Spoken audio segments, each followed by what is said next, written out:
नमस्कार. मुंबईच्या आझाद मैदानावर गाय आणि माय बचावो आंदोलन आज यशस्वी पार पडले. नाथपंथी ड्वरी गोसावी समाजाच्या वतीने आयोजित या आंदोलनात शेकडो महिलांनी सहभाग घेत आपला आवाज बुलंद केला. भगिनी गोसेविका यांना पाठिंबा दिलेला आहे त्या सर्व संघटनेचं मी जाहीर अभिनंदन करतो. मी माझ्या श्री निरंजन सेवा प्रतिष्ठानच्या वतीने या गोसेविकांचं जे आंदोलन आहे त्यांना प्रचंड आणि जाहीर पाठिंबा दिलेला आहे आणि त्याच्यासाठी आपण खूप प्रयत्न करून माननीय विवेक भाटकर साहेब यांच्या मार्गदर्शनाखाली निश्चित या कार्याला यश येवो अशी मी अपेक्षा व्यक्त करतो. जय हिंद, जय महाराष्ट्र. अभिनंदन करूया. ते नेहमी आपल्या समाजाच्या प्रत्येक कार्यक्रमामध्ये आवर्जून असे उपस्थित असतात आणि ज्यांनी मुंबई शहरामध्ये गाईचे गोटे आणि गाईला चारा आणि लाडू देणाऱ्यांवर महानगरपालिकेने कारवाई करू नये म्हणून वृद्धांना ज्यांनी परवानगी मिळवून घेतली असे स्वर्गीय वामनराव नाईक यांच्यासाठी देखील आपण जोरदार टाळ्यावरून अभिवादन करूया. मी सुदाम शिंदे सरांना विनंती करतो की त्यांनी या ठिकाणी मार्गदर्शन करावं.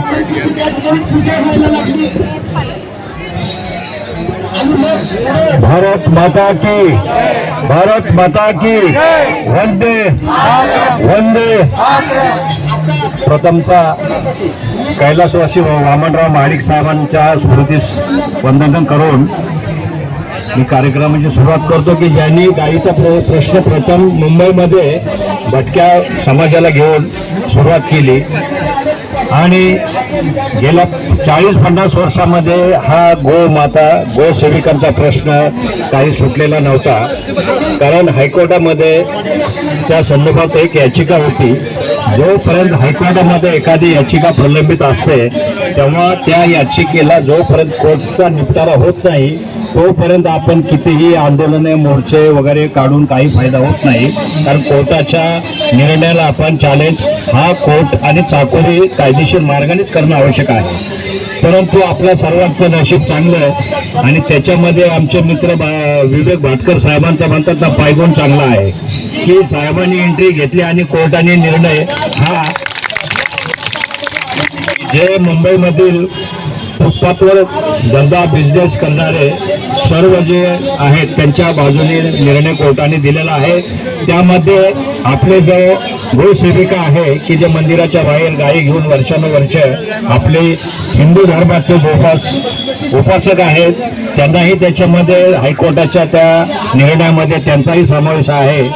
परंतु हे टाउन वेंडिंग कमिटी आहे त्या कमिटीला माझं एक विनंती राहील की जे स्टार्ट बोरवली उपनगरामधून झालेले आहे ज्यामध्ये जे समाजातील ज्यांचा सर्वे झाला आहे जे पात्र आहेत त्यांना लवकरात लवकर ज्या ठिकाणी ते मंदिराबाहेर त्यांची जी गाई घेऊन जे गाईची पूजा वगैरे किंवा गाईला लाडू आणि चारा देतात प्रथमतः त्यांना ते कायमचं जे लायसन्स देण्यात यावं आणि जे अपात्र आहेत त्यांनी त्यांच्या अपात्रतेच्या जी कागदपत्र आहेत त्याची पूर्तता करून ताबडतोब त्यांनाही रेग्युलाइज करून त्यांचाही बिचाऱ्यांचा उदरनिर्वाहाचा प्रश्न सुटला पाहिजे. राहिला प्रश्न मुंबईचा, मुंबई महानगर आहे, आंतरराष्ट्रीय शहर आहे. अशा शहरामध्ये जो कायदा आहे तो जनावरांना प्रतिबंध आहे. परंतु ही गोमाता आहे, गायी आहे, या गायीला शासनाने गोमातेचा दर्जा दिलेला आहे. आता गोमातेचा दर्जा दिल्यानंतर त्या गोमातेची सेवा करण्याचा योग हे आपल्या नाथपंथी ड्वरी गोसावी समाजाच्या ज्या गोसेविका यांना मिळालेलं आहे याच्यासारखं पुण्याचं कार्य ज्या कुठेच असू शकत नाही आणि ते पुण्याचं कार्य या माझ्या समाजातील गोसेविका त्या मुंबईमध्ये करतात. त्यांनी आपण ज्या ठिकाणी मंदिराच्या बाहेर ज्या ठिकाणी तुम्ही वर्षानुवर्ष हे पूजा अर्चा तुमचं चाललेलं आहे त्या ठिकाणी प्रथमतः स्वच्छता, त्या जागेची स्वच्छता, फुटपाथवर येणाऱ्या जाण्या. आता तुम्ही म्हणाल आनंदाचा मेळावा कसा, तर कालच हायकोर्टाने दिलेला निर्णय मुंबई शहरातील स्ट्रीट वेंडरला परवाने देण्याचा निर्देश सन्माननीय महानगरपालिका आयुक्ताला हायकोर्टाने दिलेला आहे. म्हणून आपण हायकोर्टाच्या टाळ्या वाजवून अभिनंदन करूया. महाराष्ट्राचे लाडके मुख्यमंत्री सन्माननीय देवेंद्रजी फडणवीस यांना आमची विनंती आहे की 4 दिवसामध्ये गाईला चारा आणि लाडू देणाऱ्या अशा सेवा करणाऱ्या आमच्या या सगळ्या बंधू भगिनींना 4 दिवसाच्या आत ओळखपत्र द्यावे, त्यासाठी त्यांचं देखील आपण अभिनंदन करूया. आमच्या लाडक्या कल्पनाताई या मुंबई महानगरपालिकेमध्ये वेळोवेळी गेल्या, सर्व पोलीस स्टेशनमध्ये गेल्या आणि सर्व पोलिसांना त्यांनी विनंती केली की माझ्या या माय भगिनींना आणि बंधूंना परवाना द्या. त्यासाठी त्यांच्यासाठी आपण जोरदार टाळ्या वाजवूया.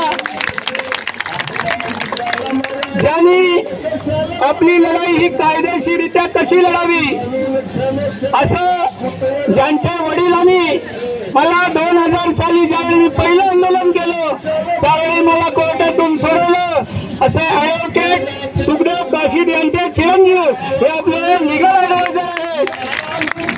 म्हणजे 26 वर्षापूर्वी मी ज्यावेळी आंदोलनाला सुरुवात केली त्यावेळी त्यांच्या वडिलांच्या मार्गदर्शनाखाली आणि आज त्यांचा मुलगा हा तुमच्या 5000 माझ्या साईला चारा आणि लाडू देणाऱ्यांसाठी संघर्ष करत आहे. म्हणून त्यांचं आपण पुन्हा एकदा जोरदार टाळ्यावरून अभिनंदन करूया. आणि आपल्याला ज्यांच्या हस्ते लायसन्स मिळणार आहे ते आपले ए वॉर्डचे टाउन ब्रँडिंग कमिटीचे सदस्य मुंबई महानगरपालिकेचे यशवंत बिचलेजी हे या ठिकाणी उपस्थित झाले. त्यांना 1200 रुपये चार्ज मारण्यात आला. काही लोकांवर केसेस घेण्यात आले. पण हे सर्व झेलून हे सगळं गोष्टी अंगावर घेऊन 4 दिवसाच्या आत मनाने ओळखपत्र घेऊन त्यांना त्यांचा व्यवसाय करायचा आहे. म्हणून मी हायकोर्टाचे पुन्हा एकदा अभिनंदन करतो. माझी आपल्या सर्वांना विनंती आहे, मुंबई शहरामध्ये जसं डबेवाल्यांची ओळख आहे तसंच गटाई कामगारांची ओळख आहे तशीच तुमची देखील ओळख आहे. आपण गाईला चारा आणि लाडू देऊन जी सेवा करत आहात त्या सेवेचा आता फळ मिळालेलं आहे. आणि म्हणून मुंबई शहरातील 24 वॉर्डमधील महानगरपालिका आयुक्तांना माझी विनंती आहे की आपल्याला कालच मी पत्र दिलेलं आहे. काल पत्र देऊन सगळ्या सहाय्यक महानगरपालिका आयुक्तांना म्हटलेलं आहे की आपण 4 दिवसात यांना ओळखपत्र द्या. आता महानगरपालिका आयुक्त ओळखपत्र बनवेल, टाउन ब्रँडिंग कमिटी ओळखपत्र बनवेल, आमचे पिचले साहेब फुले साहेब त्याच्यावर सही करतील. पण ज्यांचा सर्वे झालेला नाही अशांचा सर्वे देखील करण्याचा निर्णय त्वरित टाउन ब्रँडिंग कमिटीमध्ये करण्यात यावा. म्हणून मी आमच्या कमिटीच्या 2 सदस्यांना हात जोडून विनंती करत आहे. शिवसैनिकांची महिला अध्यक्षा कल्पनाताई चव्हाण आणि तसेच आपले तानाजी कोंडवन शेखर या दोघांच्या मेहनतीला खरंच हॅट्सअप करतो. सगळ्यांच्या वतीने मी त्याची सर्वप्रथम आभार मानतो, कारण की त्यांनी राष्ट्रसोबत एक करून आज मुंबईतील गोसेवा करणाऱ्या महिलांना आणि पुरुषांना खरोखर न्याय मिळवून दिला. आणि आज ह्या व्यासपीठावर जे तुम्हाला ओळखपत्र जे दिलेले आहेत आता साहेबांनी सांगितलेलं आहे जे ओळखपत्र घेतलं ते ओळखपत्राचा गैरवापर करू नका. साहेबांनी सांगितले एक गाय घेऊन बसतात तोपर्यंत का की त्यांना पण पुढे विचारणा होतील, त्यांना सांगतील. त्यामुळे आणि आपल्या शासनानुसार त्याला जाहीर करून आपल्यामुळे दुसऱ्या त्रास होऊ नये ह्याची सगळ्यांनी काळजी घ्या. आणि तसंच सर्वप्रथम सगळ्यांना एकच सांगितलं असं वाटतंय की आपण आज सावलीमध्ये बसलाय, उन्हामध्ये बसलाय, त्याबद्दल आम्हालाही खंत वाटते, पण करणार काय? शेवटी आपल्या पोटापाण्याचा प्रश्न आहे, आपल्या रोजगाराचा प्रश्न आहे, त्यामुळे सगळ्यांना एक दुसरं ऊन सहन करावं लागतंय. पण आजचं ऊन हे तुम्हाला कायमस्वरूपी सावली देण्यात ठरलंय आणि त्याच्यामधून आजचं जे मंडप असेल, स्पीकर असेल, तुम्हाला बसायची व्यवस्था असेल, जेवणाचं असेल, पाण्याचं असेल, ज्यांनी ज्यांनी सहकार्य केले सर्वांचं हार्दिक हार्दिक आभार म्हणून त्यांची आमच्या कल्पनाताई या नाथपंथी समाजाच्या महिला अध्यक्ष आहेत. त्यांच्यासोबत एक हात वात्सल्य सामाजिक संस्था आणि या ठिकाणी सेवानिवृत्त झालेले पोलीस अधिकारी डीसीपी मॅडम सन्माननीय शिंदे साहेब यांचं आपण टाळ्या वाजून अभिनंदन करूया. त्याचप्रमाणे या संघटनांनी नाथपंथी संस्थांनी आम्हाला पाठिंबा दिलाय असे आमचे विजय शिंदेजी या ठिकाणी उपस्थित आहेत. त्यांचं देखील आपण सर्वांनी टाळ्या वाजून अभिनंदन करूया. जे आमचे काका आहेत ते मला प्रकाश शिंदे यांनी देखील आपल्यासाठी भरपूर असं समाज बांधव म्हणून सहकार्य केलं आहे. त्यांचं देखील आपण टाळ्या वाजून अभिनंदन करूया. नमस्कार, मी प्रदीप फुले, टाउन वेंडिंग कमिटी सदस्य, दहिसर, बोरिवली, कांदिवली या भागात आपले जेवढे सेवक आहेत त्यामुळे मी आश्वासन देतो की पुढच्या 4 दिवसानंतर आपण महानगरपालिकेवरती तुमची नावं देऊ आणि त्यांना सांगू की यांना अजिबात हात लावायचा नाही. कारण आपल्याकडे कोर्टाची कॉपी असणार आहे आणि ती कोर्टाची कॉपी ही कुठल्याही महानगरपालिकेपेक्षाही मोठी आहे.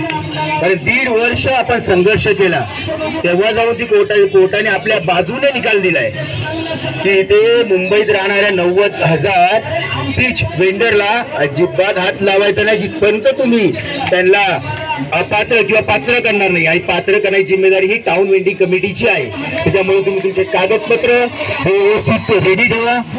त्या आपण नक्कीच सर्वांना पात्र करून घेऊ आणि लवकरात लवकर तुम्हाला लायसन मिळवून देऊ.